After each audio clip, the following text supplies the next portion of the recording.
आज हम स्टार्ट करेंगे अपना सबसे पहला टॉपिक जिसका नाम है परमाणु संरचना। परमाणु संरचना चैप्टर नंबर सेकंड है और ये बहुत ज़्यादा इम्पोर्टेंट और इंटरेस्टिंग टॉपिक है। हम बात करेंगे सबसे पहले परमाणु क्या होता है, इसके बारे में सबसे पहले किस साइंटिस्ट ने हमें बताया। तो आपको पता होगा परमाणु के बारे में सबसे पहले हमें जॉन डाल्टन ने बताया था। जॉन डाल्टन नाम का एक साइंटिस्ट था, उन्होंने परमाणु के बारे में हमें बताया था। इन्होंने परमाणु से संबंधित एक परमाणु सिद्धांत दिया। परमाणु सिद्धांत दिया। उस परमाणु सिद्धांत के मुख्य बिंदु इस प्रकार है। पहला बिंदु तो यह है कि परमाणु पदार्थ का सबसे छोटे से छोटा कण होता है जिसको और आगे विभाजित नहीं किया जा सकता, ये इसका पहला पॉइंट है। फिर उसके बाद इन्होंने परमाणु के बारे में दूसरी बात ये कही कि परमाणु जो होता है वो उसको ना तो नष्ट किया जा सकता है ना ही उत्पन्न किया जा सकता है, यानी परमाणु द्रव्यमान संरक्षण के नियम की पालना करता है। तीसरा अपने पास पॉइंट ये है, जो परमाणु होता है, ये परमाणु जो होता है वो किसी भी अभिक्रिया में स्वतंत्र रूप से भाग लेता है। किसी भी अभिक्रिया में स्वतंत्र रूप से भाग लेता है। एक ही पदार्थ के सारे परमाणु एक समान होते हैं। एक ही पदार्थ के सारे परमाणु क्या होते हैं, एक समान होते हैं। और अलग अलग पदार्थ के परमाणु क्या होते हैं, अलग अलग होते हैं। ये परमाणु सिद्धांत के मुख्य बिंदु है जिनको जॉन डाल्टन ने हमें सबसे पहले बताया था। जॉन डाल्टन के अनुसार पदार्थ का सबसे छोटे से छोटा कण परमाणु होता है, लेकिन जब डाल्टन ने परमाणु के बारे में कुछ बताया हमें तो दुनिया का ध्यान पूरा परमाणु पर गया। लोग परमाणु पर ज़्यादा रिसर्च करने लगे। तो जब परमाणु पर रिसर्च चलने लगी तो लोगों को पता चला कि परमाणु कुछ उप परमाणविक कणों से मिलकर बना होता है। उप परमाणविक कणों से मिलकर बना होता है, कुछ अन्य कणों से मिलकर होता है। इसका मतलब परमाणु को आगे विभाजित किया जा सकता है। और इसके जो परमाणु सिद्धांत की जो कमियां हैं वो बहुत सारी है, लेकिन हम अभी कमियों को नहीं पढ़ेंगे। हमें सिर्फ ये पढ़ना है कि परमाणु सिद्धांत किसके द्वारा दिया गया था या वास्तव में परमाणु क्या होता है, सिर्फ यही पढ़ना है। अगला अपने पास टॉपिक आता है, हमें पता चला कि परमाणु बहुत सारे विभिन्न छोटे छोटे सूक्ष्म कणों से मिलकर बना होता है जिन्हें उप परमाणुविक कण कहते हैं। इन्हीं उप परमाणुविक कणों के बारे में हम अभी बात करने वाले हैं। तो वास्तव में लगभग 30 से 32 प्रकार के उप परमाणुविक कण 30 से 32 प्रकार के उप परमाणुविक कण कहाँ पर पाए जाते हैं, परमाणु के अंदर पाए जाते हैं। इनमें से 3 कण हैं जो मूलभूत कण कहलाते हैं, इलेक्ट्रॉन, प्रोटॉन और न्यूट्रॉन। आप क्या करना, जैसे मैं आपको कोई चीज़ बताता हूँ, कोई लिखवाने वाली चीज़ बताता हूँ, तो मैं यहाँ पे बोलूँगा और आप लिखते रहना साथ साथ, ठीक ना। मैं यहाँ पे बोल दूँगा हाँ भाई ये आपको लिखना है, ये नहीं लिखना है। जैसे परमाणु सिद्धांत के 4 पॉइंट है वो आपको एक एक करके लिखना है। जैसे आपने भी लिखा, वीडियो को पॉज किया, सुना, वीडियो को पॉज किया, लिख लिया, फिर सुना, फिर वीडियो को पॉज किया, फिर लिख लिया, फिर सुना, फिर वीडियो को रोका, फिर लिख लिया। ऐसे आपको करना है, ठीक है ना। तो मैंने कहा कि उप परमाणुविक कण की हम बात करेंगे। क्या होते हैं वे कण, वे सूक्ष्म कण जिनसे परमाणु मिलकर बना होता है, उप परमाणुविक कण कहलाते हैं। लिख लो इसको, वे सूक्ष्म कण जिनसे परमाणु मिलकर बना होता है उप परमाणुविक कण कहलाते हैं। हेडिंग लगा के लिखना है, ठीक है ना। फिर आगे वाली लाइन में लिखना, परमाणु में लगभग 32 प्रकार के उप परमाणुविक कण पाए जाते हैं। 32 प्रकार के उप परमाणुविक कण पाए जाते हैं जिनमें इलेक्ट्रॉन, प्रोटॉन, न्यूट्रॉन, जिनमें इलेक्ट्रॉन, प्रोटॉन, न्यूट्रॉन मूलभूत उप परमाणुविक कण होते हैं। मूलभूत उप परमाणुविक कण होते हैं जिनमें इलेक्ट्रॉन, प्रोटॉन, न्यूट्रॉन मूलभूत उप परमाणुविक कण होते हैं। मतलब मूलभूत उप परमाणुविक कण मैंने इनको क्यों कहा है, क्योंकि बाकी जो अन्य उप परमाणुविक कण होते हैं वो इलेक्ट्रॉन या प्रोटॉन या न्यूट्रॉन से ही बने होते हैं, वो अलग से परमाणु में नहीं होते। वो इलेक्ट्रॉन, प्रोटॉन, न्यूट्रॉन से बने होते हैं, इसलिए उनको हम इसलिए इन तीनों को हम उप परमाणुविक कण, मूलभूत उप परमाणुविक कण मानते हैं। ठीक है। यहाँ पर जो इलेक्ट्रॉन है, इस इलेक्ट्रॉन की खोज की अगर बात करें, ऐसे तुम लिख सकते हो अगर लिखना चाहो। यहाँ पे एक सारणी से बना सकते हो, इलेक्ट्रॉन, प्रोटॉन और न्यूट्रॉन, ठीक है ना। यहाँ पर एक सारणी बना लेना, इसमें पहला बॉक्स लिखना खोजकर्ता,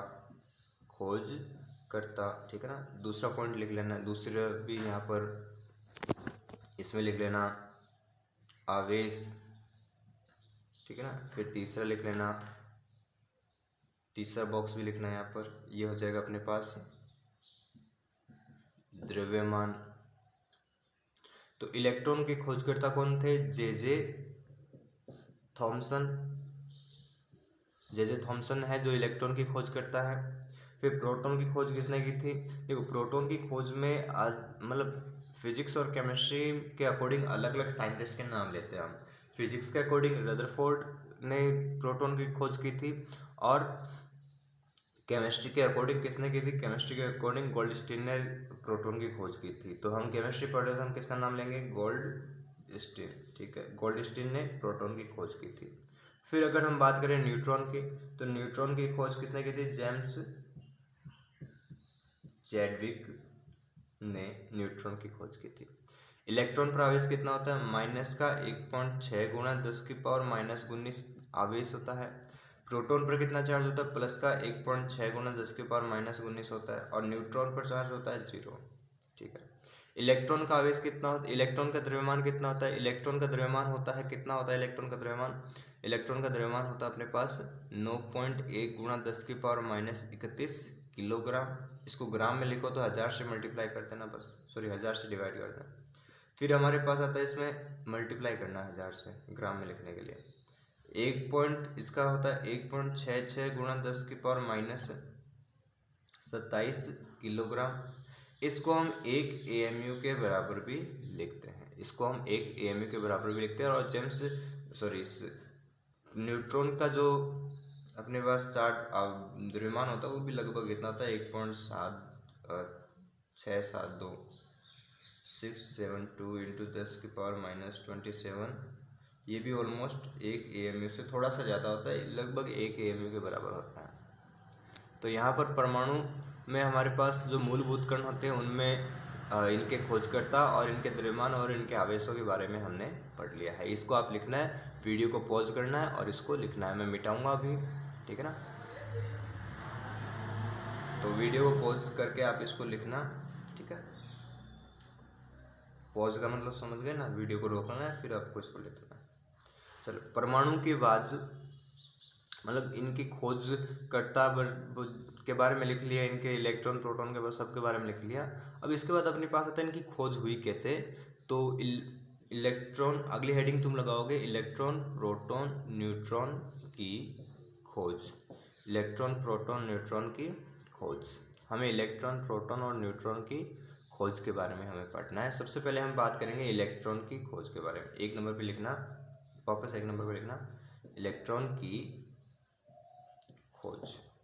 इलेक्ट्रॉन की खोज, ब्रैकेट में लिखना कैथोड किरणों की खोज। ब्रैकेट में क्या लिखोगे? कैथोड किरणों की खोज।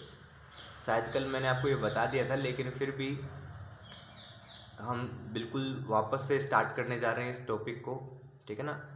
ये रिकॉर्डेड क्लास है, इसके बाद जो लाइव क्लास से होगी, लाइव क्लास में आप मुझे पूछ लेना, सर हमें ये चीज़ समझ में नहीं आई है, ये आ गई है, ठीक है।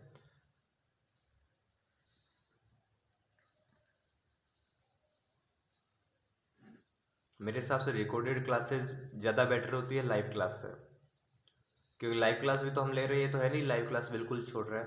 तो सबसे पहले हम बात करते हैं इलेक्ट्रॉन या कैथोड किरणों की खोज के बारे में। तो मैं 2-3 साइंटिस्ट के नाम लिख रहा हूँ, और इससे भी ज़्यादा होंगे साइंटिस्ट। उन सब ने मिलकर इलेक्ट्रॉन की खोज की थी, इन इलेक्ट्रॉन की डिस्कवरी की थी। इसमें सबसे पहले आता है विलियम क्रूक, ठीक है। दूसरे नंबर पे आते हैं माइकल फैराडे, और तीसरे नंबर पे आते हैं अपने पास जे थॉमसन। तो 3 अपने पास साइंटिस्ट है, विलियम क्रूक, माइकल फैराडे और जे थॉमसन। ये तीनों के तीनों इलेक्ट्रिक डिस्चार्ज ट्यूब पर वर्क कर रहे थे अलग अलग टाइम पे। सबसे पहले विलियम क्रूक ने किया, फिर माइकल फैराडे ने, फिर जे थॉमसन ने। तो तो ऐसे 3 अपने पास साइंटिस्ट थे जिन्होंने विद्युत विसर्जन नलिका पर काम किया। विद्युत विसर्जन नलिका क्या होती है मैं आपको समझाता हूँ। एक अपने पास क्या होती है, एक कांच की एक ट्यूब होती है, ठीक है, कांच की एक गिलास ट्यूब होती है, ठीक है, कांच की एक क्या बोले नली वो होती है। इसके ऊपर लगा रहता है एक निर्वात पंप, लगा रहता है क्या, निर्वात पंप लगा रहता है।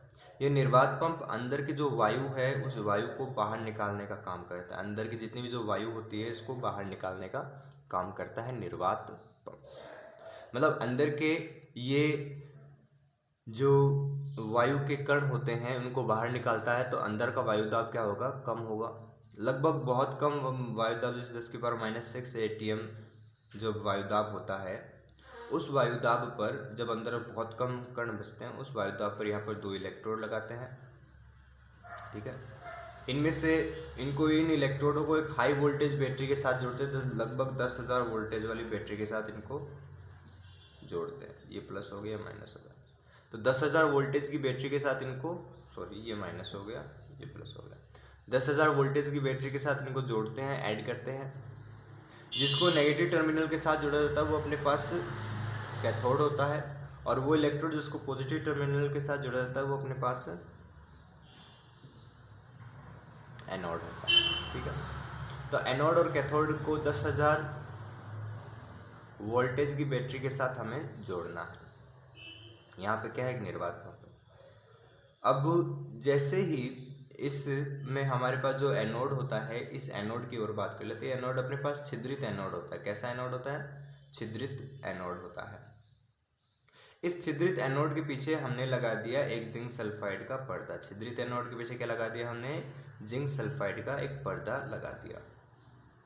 अब जैसे ही हम बैटरी को ऑन करते हैं, बैटरी को हमने किया ऑन, तो बैटरी को जैसे ही ऑन करते हैं तो हम देखते हैं कि कैथोड की तरफ से कुछ किरणें निकलती है। कैथोड की तरफ से क्या निकलती है, कुछ किरणें निकलती है। ये किरणें कैथोड से निकलकर एनोड की तरफ जाती है, और छिद्रित एनोड से निकलकर कहाँ पर जाती है, इस जिंक सल्फाइड के पर्दे पर टकराती है और चिंगारी उत्पन्न करती है। चिंगारी का मतलब लाइट उत्पन्न करती है। यहाँ पे इसके पीछे जिंक सल्फाइड का पर्दा लगा रहता है। जिंक सल्फाइड का पर्दा क्या काम करता है, जैसे ही कोई इनके ऊपर कोई कण या कोई लाइट पार्टिकल कुछ भी हो इसके ऊपर टकराता है, टकराने के बाद यहाँ पर लाइट प्रोड्यूस होती है, ठीक है ना। यहाँ से जैसे कोई टकराएगा, टकराते ही क्या प्रोड्यूस होगी, लाइट प्रोड्यूस होगी।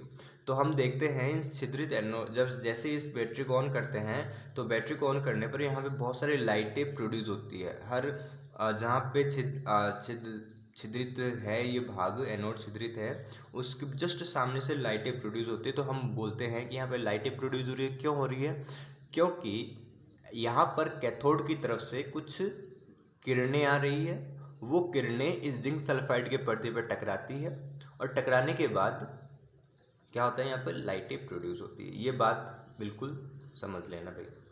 तो यहाँ पर हमें समझ में आया, ठीक है भाई, कैथोड की तरफ से कुछ किरणें आती है, और कैथोड की तरफ से किरणें आती है, वो एनोड से होते हुए जिंक सल्फाइड के पर्दे पर टकराती है। यहाँ पर एक चीज़ और समझना, अगर किरणें कैथोड की तरफ से आती है और एनोड की तरफ जाती है तो इन पर आवेश कैसा होता है, नेगेटिव आवेश होता है। इन पर आवेश कैसा होता है, नेगेटिव आवेश होता है, ठीक है। फिर दूसरे नंबर पे हमारे पास ये आता है कि अगर ये किरणें, इन किरणों के बीच में एक धनात्मक विद्युत क्षेत्र लगा दिया जाए तो ये धनात्मक विद्युत क्षेत्र से आकर्षित होती है। ये किरणें क्या होती है, धनात्मक विद्युत क्षेत्र से आकर्षित होती है। जब ये किरणें धनात्मक विद्युत क्षेत्र से आकर्षित होती है, इसका मतलब इन पे डेफिनेटली नेगेटिव चार्ज है। और ये ऋणात्मक विद्युत क्षेत्र से क्या होती है, ये ऋणात्मक विद्युत क्षेत्र से प्रतिकर्षित होती है। तो जो धनायन से आकर्षित हो, ऋणायन से प्रतिकर्षित हो, इसका मतलब है उसके ऊपर, इन किरणों पर आवेश कैसा होगा, इन किरणों पर आवेश होगा कैसा आवेश, ऋणात्मक आवेश। Very good. इसके बाद हम देखेंगे अगर इनके बीच में किसी भी प्रकार का कोई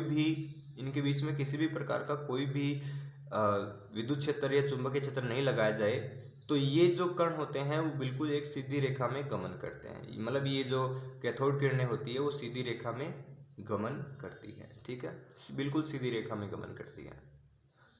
अगर इनके बीच में चुंबकीय क्षेत्र लगा दिया जाए, ये नॉर्थ पोल हो गए, साउथ पोल हो गए, चुंबकीय क्षेत्र लगा दिया जाए तो ये जो कैथोड किरणें हैं वो एक वर्ताकार पथ में गति करने लग जाती है। कैसे पथ में गति करने लग जाती है? वर्ताकार पथ में गति करने लग जाती है। चुंबकीय क्षेत्र की उपस्थिति में कैथोड किरणें वर्ताकार पथ पर गति करने लग जाती है। ये तो हो गए इनकी मतलब कैथोड किरणों के गुण। फिर कैथोड किरणों के कुछ ऐसे गुण भी आए, ये कैथोड किरणों के कुछ ऐसे गुण आए जिससे हमें पता चला ये किरणें नहीं है, ये क्या है? कण है। किरणें अलग होती है, कण अलग होते हैं। पहला तो क्या था, इनकी जो वेलोसिटी है, इनकी जो स्पीड है, इनका जो वेग है वो प्रकाश के वेग की तुलना में कम था। प्रकाश के वेग की तुलना में लगभग 1/3 पार्ट था, ऑलमोस्ट 1/10वां भाग था प्रकाश के वेग की तुलना में। तो हमें पता चला कि जो कैथोड किरणें हैं उनका जो मास उनका जो वेग है वो 1/10 है। ठीक है, वेग प्रकाश के वेग की तुलना में 1/10 है, 10वां भाग है। फिर इसके बाद हमें पता चला कि इनके बीच में अगर कोई स्पिन रोटेटर लगा दिया जाए तो वो स्पिन रोटेटर ऐसे बीच में घूमता रहता है, ऐसे ऐसे इसमें बीच में घूमता रहता है। ठीक है, वो घूमेगा क्यों? क्योंकि जब इसके ऊपर कोई द्रव्यमान युक्त कण इसके ऊपर टकराता है, द्रव्यमान युक्त कण इस पर टकराएगा तो ये घूमेगा। ठीक है, अगर ये घूमेगा तो हम कहेंगे कि भाई इधर से कुछ कण युक्त संरचना निकल रही है, वो कण यहाँ पर आकर टकरा रहा है और ये घूम रहा है। ठीक है, तो ऐसे कुछ हमारे पास प्रयोग थे। उन प्रयोगों के द्वारा हमें पता चला कैथोड किरणें नहीं हैं, ये कणीय प्रकृति प्रदर्शित करती है।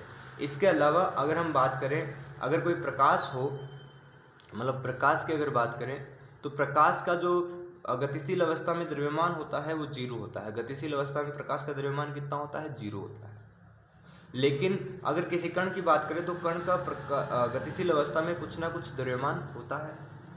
ठीक है, प्रकाश का वेग ऑलमोस्ट कितना होता है? 3 × 10⁸ मीटर पर सेकेंड होता है। प्रकाश का वेग इतना होता है, लेकिन इसका कण का वेग इतना नहीं आ रहा था मेरे पास, इससे कम आ रहा था। इसका मतलब है कि प्रकाश का वेग इतना है, उसका द्रव्यमान 0 होता है, लेकिन हमारे पास जो कण होता है, कण का द्रव्यमान गतिशील अवस्था में कभी भी 0 नहीं होता। और इस जो कैथोड किरणें थे इनका द्रव्यमान, इनका जो वेग है वो प्रकाश के वेग से बहुत कम था या प्रकाश के वेग से कम था, ये समझ लेते हैं। तो इन 2-3 चीज़ों से हमें पता चलता है कि ये जो अपने पास कैथोड किरणें हैं ये क्या है? कण है। इन कण पर आवेश कैसा होता है? नेगेटिव आवेश होता है। इन कण पर आवेश कैसा होता है? नेगेटिव आवेश होता है। इन कणों को उस वक्त नेगेट्रॉन नाम दिया गया था, नेगेट्रॉन नाम दिया गया था, लेकिन बाद में इसी नेगेट्रॉन को क्या नाम दे दिया हमने? इलेक्ट्रॉन नाम दे दिया।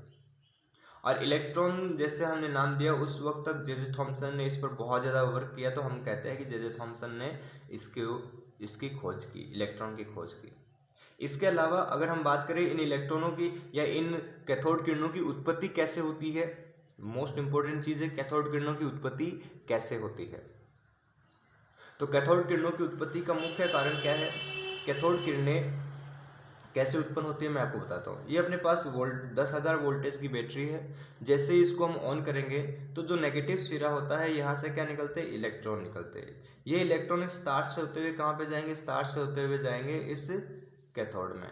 ठीक है, और फिर से जैसे इस कैथोड में पहुँचते हैं तो इसके पीछे बहुत भयानक तरीके से इन इलेक्ट्रॉनों पर क्या लगता है? एक बल लगता है, क्योंकि 10,000 वोल्टेज का फोर्स जा रहा है यहाँ पर। ठीक है, तो 10,000 वोल्टेज इस पर अप्लाई करते हैं तो ये इलेक्ट्रॉन यहाँ से कैथोड से होते हुए यहाँ से बाहर निकल जाते हैं। ठीक है, ये इलेक्ट्रॉन यहाँ से क्या होते हैं? बाहर निकलते हैं।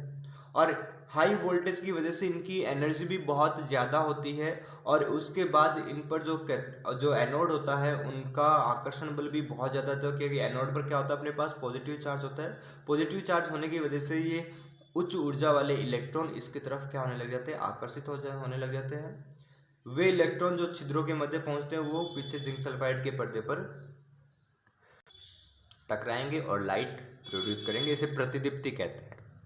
उस लाइट को हम क्या कहते हैं? प्रतिदीप्ति कहते हैं। लाइट प्रोड्यूस करेंगे। तो हमने यहाँ पर पढ़ लिया कैथोड किरणों के गुणधर्म, कैथोड किरणों के गुण, ठीक है, और कैथोड किरणों की उत्पत्ति। कैथोड किरणों की उत्पत्ति। तो कैथोड किरणों के गुण मैंने शायद आपको करवा दिए थे, जो नहीं करवाए हैं वो अभी मैं आपको लाइव क्लास में थोड़ी बहुत चीज़ें आपको वापस करवा दूंगा। ठीक है, आप 3-4 लाइन छोड़कर ये हेडिंग लगाओ, कैथोड किरणों की उत्पत्ति। 4 लाइन छोड़ दो, उसके बाद लगाओ कैथोड किरणों की उत्पत्ति। तो इसमें लिखो एक और चीज़ पहले कैथोड किरणों की उत्पत्ति से पहले मैं आपको एक चीज़ और बता देता हूँ। जो अपने पास ये कैथोड किरणें होती है, ये जो कैथोड किरणें होती है, इन कैथोड किरणों में हमें पता है इलेक्ट्रॉन उत्सर्जित हो रहे हैं, वो इलेक्ट्रॉन यहाँ से आते हैं और इसमें से निकल जाते हैं। तो इन इलेक्ट्रॉनों का जो आवेश होता है वो हमेशा, मतलब इन कैथोड किरणों का जो आवेश होता है वो हमेशा एक समान होता है, ध्यान रखना। कैथोड किरणों का आवेश हमेशा एक समान होता है, कैथोड किरणों के आवेश में कोई परिवर्तन नहीं होता। दूसरा, कैथोड किरणों का जो द्रव्यमान होता है, मतलब यहाँ से इलेक्ट्रॉन ही तो निकल रहे हैं, इन इलेक्ट्रॉनों का भी द्रव्यमान हमेशा नियत ही रहेगा, कभी भी बदलेगा नहीं। ये इन इलेक्ट्रॉनों का आवेश और इलेक्ट्रॉनों का द्रव्यमान ना तो इन कैथोड और एनोड पर निर्भर करता है, ना ही इनके मध्य इसके अंदर जो गैस भरी रहती है इस गैस पर निर्भर करता है। तो कैथोड किरणों का जो कैथोड किरणों का इलेक्ट्रॉन और आवेश होता है वो ना तो इन गैस पर निर्भर करता है, इनके मध्य जो गैस उपस्थित है इस पर निर्भर करता है, ना ही इस कैथोड और इस एनोड पर निर्भर करता है। इस चीज़ का बिल्कुल ध्यान रखना, ठीक है। तो हमें पता चला कि ठीक है भाई, एनोड और कैथोड पर निर्भर नहीं करता इलेक्ट्रॉन का आवेश और द्रव्यमान, ना ही बीच में उपस्थित गैस पर निर्भर करता है। तो अब लिखो कैथोड किरण की उत्पत्ति। तो बताओ कैथोड किरणों की उत्पत्ति कैसे होती है? कैथोड किरणों की उत्पत्ति होती है, लिखो कैथोड किरणों की उत्पत्ति कैथोड से होती है। कैथोड किरणों की उत्पत्ति कैथोड से होती है, कैथोड से होती है। देखो इसमें आगे लिखना, जब कैथोड पर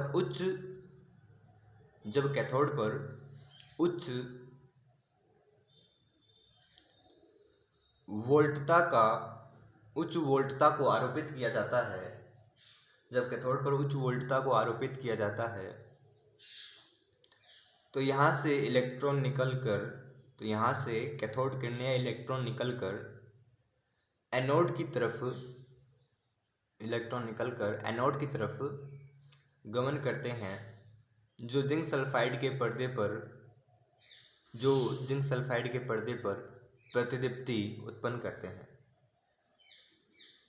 जो जिंक सल्फाइड के पर्दे पर प्रतिदीप्ति यानी लाइट, प्रकाश उत्पन्न करते हैं, ठीक है। इन कैथोड किरणों का आवेश तथा द्रव्यमान, इन कैथोड किरणों का आवेश तथा द्रव्यमान कैथोड व एनोड की प्रकृति पर तथा विद्युत विसर्जन नलिका के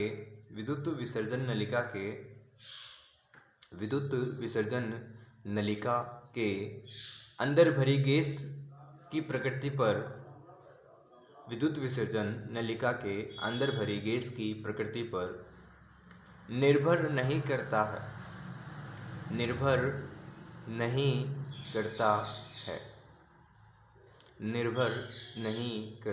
है।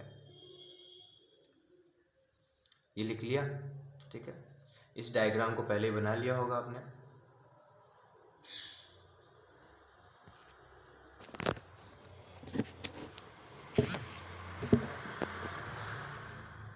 ये मेरे हिसाब से लिख लिया, तो मैं इसको मिटा दूं और अपने पास परमाणु के बारे में आगे की चीज़ें हम पढ़ेंगे, ठीक है। अब लोगों ने इलेक्ट्रॉन की खोज कर ली थी, इलेक्ट्रॉन के बारे में बातें कर ली थी, ठीक है ना। अब आगे क्या होता है, लोगों ने कहा कि जिस प्रकार से एनोड से कुछ रेज निकलती है, यानी एनोड से कुछ किरणें निकलती है, उनको हमने नाम दे दिया कैथोड किरण। तो ऐसा भी तो हो सकता है कि कैथोड से भी कुछ किरणें निकले, ठीक है। सॉरी, कैथोड से तो किरणें निकल रही है, ऐसा भी तो हो सकता है एनोड से कुछ किरणें निकले। जिस प्रकार कैथोड से कुछ किरणें निकलती है, उसी प्रकार साइंटिस्ट ने ये सोचा कि ऐसा भी तो हो सकता है कि एनोड से भी कुछ किरणें निकले। कैथोड से जैसे किरणें निकलती है वैसे एनोड से भी निकल सकती है। तो साइंटिस्ट ने क्या किया, साइंटिस्ट ने जिसका नाम था गोल्डस्टीन, गोल्डस्टीन भाई साहब ने क्या किया, एक बिल्कुल वैसी विद्युत विद्युत विसर्जन नलिका बनाई और बिल्कुल वैसा ही एक वैक्यूम पंप लगाया। अंदर का वायुदाब कर दिया बहुत कम। बहुत कम का मतलब अंदर कुछ गैस के कण अभी भी उपस्थित है, ठीक है।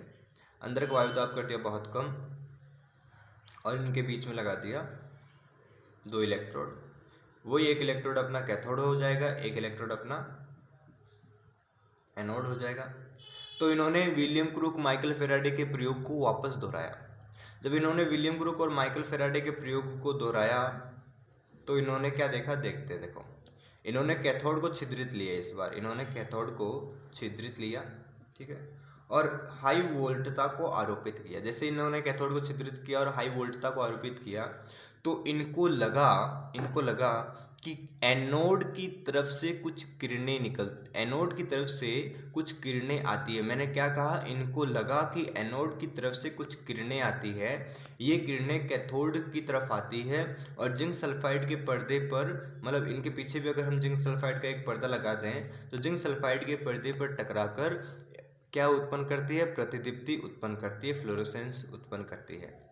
इन्होंने क्या कहा, एनोड की तरफ से कुछ किरणें आती है, जिंक सल्फाइड के पर्दे पर टकराती है, कैथोड की तरफ जाती है, जिंक सल्फाइड के पर्दे पर टकराती है और प्रतिदीप्ति उत्पन्न करती है, ठीक है। अब ये जो किरणें थी जो एनोड की तरफ से आ रही थी, ठीक है, इनको लगा था ऐसा, ये भी अगर इनके बीच में हम पॉजिटिव फील्ड लगा दे, मतलब पॉजिटिव धनात्मक विद्युत क्षेत्र लगाते, तो ये धनात्मक विद्युत क्षेत्र से किरणें क्या हो रही थी, प्रतिकर्षित हो रही थी, और ऋणात्मक विद्युत क्षेत्र से किरणें आकर्षित हो रही थी। तो इन्होंने कहा कि ये किरणें धनात्मक विद्युत क्षेत्र से प्रतिकर्षित होती है, ऋणात्मक विद्युत क्षेत्र से आकर्षित होती है, एनोड की तरफ से आ रही है, कैथोड की तरफ जा रही है। इसका मतलब इन पर चार्ज कैसा होना चाहिए, पॉजिटिव चार्ज होना चाहिए। इसके अलावा और क्या था, इसके अलावा था कि ये जो किरणें थे वो विद्युत क्षेत्र की उपस्थिति में वर्ताकार पथ पर गति करती है। वेरी गुड, वर्ताकार पथ पर गति करनी भी चाहिए इनको, ठीक है, वर्ताकार पथ पर गति करती है, अच्छी बात है। फिर इसके बाद इन्होंने क्या कहा कि भाई ठीक है, वर्ताकार पथ पर गति करती है, अच्छी बात है। आगे अपने पास इसमें नया टॉपिक आता है कि इनकी अगर हम बताएं कि ये जो होते हैं ये एक्चुअल में होते क्या है, ये कैथोड किरणें वास्तव में होती क्या है, इनकी उत्पत्ति कैसे होती है, इनके बारे में साइंटिस्ट ने मतलब विचार करना शुरू किया कि वास्तव में कैथोड किरणें कैथोड से निकलती है, ठीक है, क्या ये प्रोटॉन होते हैं, इन सब के बारे में इन्होंने थोड़ा बहुत सोचा साइंटिस्ट ने। तो साइंटिस्ट ने देखा कि जब आप हाई वोल्टेज को इन एनोड और कैथोड पर अप्लाई करते हो, ये तो है नहीं केवल हाई वोल्टेज को यहाँ पर कैथोड पर अप्लाई करोगे, हाई वोल्टेज को एनोड पर अप्लाई करोगे। अगर कैथोड और एनोड दोनों जुड़े हुए तो हाई वोल्टेज दोनों पर ही सेम वोल्टेज लगेगा। तो जब हाई वोल्टेज यहाँ पे अप्लाई करते हो तो हाई वोल्टेज अप्लाई करने पर यहाँ से कैथोड से कुछ इलेक्ट्रॉन उत्सर्जित होते हैं, उच्च ऊर्जा वाले इलेक्ट्रॉन, ठीक है। ये उच्च ऊर्जा वाले इलेक्ट्रॉन बीच में किसी भी गैस के कण से टकराते हैं, ठीक है। जैसे मैं बोलूँ हाइड्रोजन गैस है अंदर, मैं यहाँ पे बताऊँ, जैसे हाइड्रोजन गैस है, मान लेते हैं अंदर हाइड्रोजन गैस के अंदर एक प्रोटॉन होता है, एक इलेक्ट्रॉन होता है। इधर से आया उच्च ऊर्जा वाला इलेक्ट्रॉन, ये उच्च ऊर्जा वाला इलेक्ट्रॉन जब इस हाइड्रोजन गैस के इलेक्ट्रॉन से टकराता है तो ये इलेक्ट्रॉन से जैसे ही टकराएगा तो क्या होता है, ये इससे जैसे ही टकराता है ये इलेक्ट्रॉन को बाहर निकाल देता है। अब यहाँ पर क्या बचा अपने पास, केवल प्रोटॉन, और प्रोटॉन पर आवेश कैसा होता है, पॉजिटिव। जैसे ही इलेक्ट्रॉन को बाहर निकालेंगे तो अपने पास इस पॉजिटिव चार्ज आएगा। ये जो पॉजिटिव चार्ज है ये इस कैथोड से क्या होता है, ये जो पॉजिटिव चार्ज है इस कैथोड से क्या होता है, आकर्षित होता है, ठीक है। इस कैथोड से क्या होता है, ये इसकी तरफ आकर्षित होता है और जिंक सल्फाइड के पर्दे पर हो सकता है फ्लोरोसेंस प्रोड्यूस करते हैं। तो कैथोड किरणें वास्तव से कैथोड से नहीं निकलकर क्या होते हैं, बीच में जो गैस पार्टिकल होते हैं वो आयनिक हो जाते हैं। गैस के कण आयनिक हो जाते हैं। कैसे होते हैं आयनिक, ये इलेक्ट्रॉन निकलते हैं, उच्च ऊर्जा वाले इलेक्ट्रॉन से टकराते हैं और ये आयनिक हो जाते हैं। ये हमारे पास कैथोड किरणों की उत्पत्ति होती है, ठीक है। अब इसके बाद आता है कि ठीक है भाई कैथोड किरणों की उत्पत्ति हो गई, अब यहाँ से इलेक्ट्रॉन वहां तक जा रहे हैं, बहुत अच्छी बात है। अब ये जो कैथोड किरणों का जो द्रव्यमान होता है और चार्ज होता है वो किस पर निर्भर करता है, इनमें उपस्थित गैस पर निर्भर करता है। जैसे मैं बोलूँ हाइड्रोजन गैस है, हाइड्रोजन गैस अगर आयनिक होती है तो इसका द्रव्यमान कितना होता है अपने पास, इसका द्रव्यमान होता है 1 AMU, ठीक है। हीलियम गैस की अगर बात करें तो हीलियम गैस का द्रव्यमान होता है 4 AMU। तो अलग अलग गैस के लिए द्रव्यमान अलग अलग है, तो हम कहेंगे कि इनका जो द्रव्यमान है वो गैस की प्रकृति पर निर्भर करता है। अब हम बोल रहे हैं कि अगर हाइड्रोजन गैस है तो इसमें केवल एक ही इलेक्ट्रॉन आयनिक हो सकता है। बाय चांस अगर हीलियम गैस आ जाए, यहाँ पर 2 इलेक्ट्रॉन आयनिक हो जाए, तो चार्ज भी किस पर निर्भर करता है? इस गैस की प्रकृति पर निर्भर करता है। तो इसका मतलब ये हुआ कि हमारे पास मतलब इनका आवेश, इन कैथोड किरणों का आवेश, एनोड किरणों का आवेश, एनोड किरणों का आवेश तथा एनोड किरणों का आवेश और एनोड किरणों का द्रव्यमान गैस की प्रकृति पर निर्भर करता है, इलेक्ट्रोडों की प्रकृति पर भी निर्भर करता है। इस चीज़ का बिल्कुल ध्यान रखना, ये मोस्ट इंपॉर्टेंट चीज़ है।